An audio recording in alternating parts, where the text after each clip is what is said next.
Well then, November is Epilepsy Awareness Month, and according to charity Epilepsy Action, 4 in 10 UK managers admit they wouldn't hire a person with the condition because of the challenges they could add to the workplace. And it's those attitudes that have led to some people with epilepsy keeping it quiet.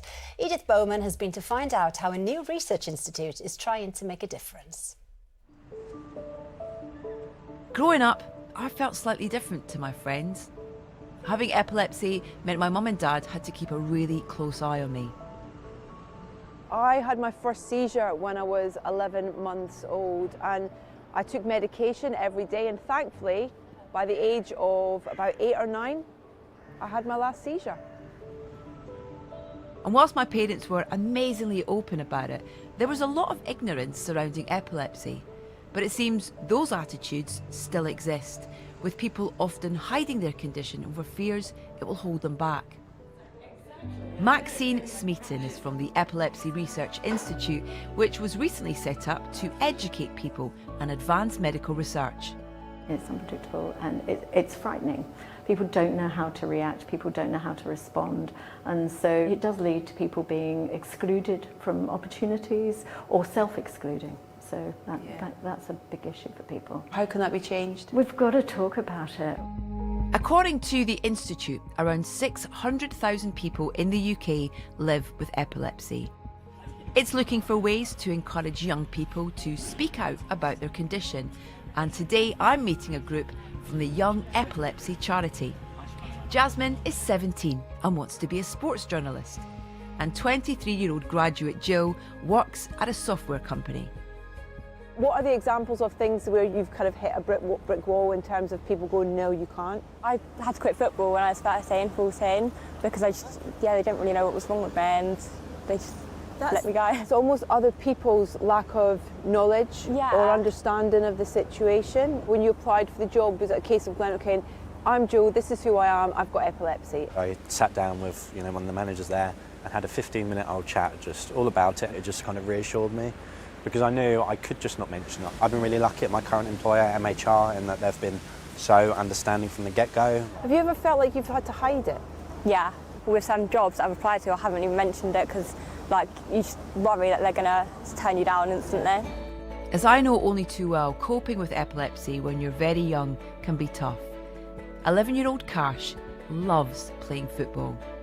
Has it had any effect on your football at all with the epilepsy? Sometimes I've had to miss matches because I had a seizure the day before or the day when it was a match. What would you say is the hardest thing about having epilepsy? I can't be like all my friends. Yeah. I'm different. What's your dreams? To be a football player. Who do you want to play for? I wouldn't mind, Manchester United would be the best. Yes! Right answer, Cash.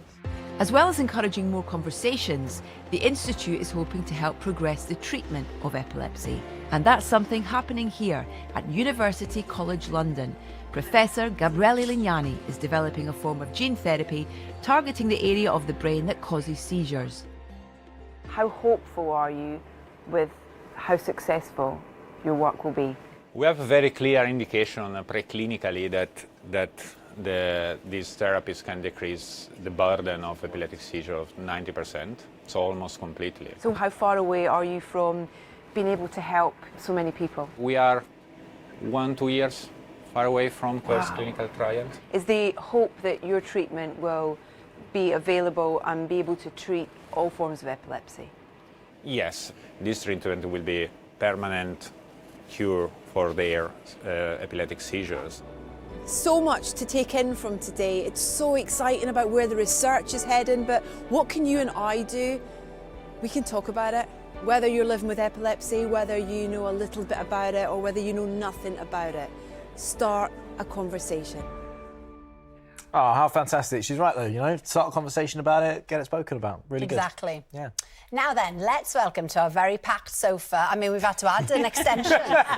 Ian Sterling and Laura Whitmore. Oh, welcome. welcome. Look, you're jammed in like sardines there, but there we are, it's cosy, This nice. is the oddest group of people I've ever seen. How did these guys meet? Only on the one show would this happen. We'd like to Well, announce exactly. our new band. Yeah. Oh, yeah. There we Exactly. go, new pop The band. Woodies. Yeah. Our first single's called Shoes Off. Why not? You've got a new podcast. Yes. I love the title, Murder They Wrote. Da-na-na-na-na. But Sing Go more, sing it. please, sing No, more. no, You're not I'm allowed. You can't. No, do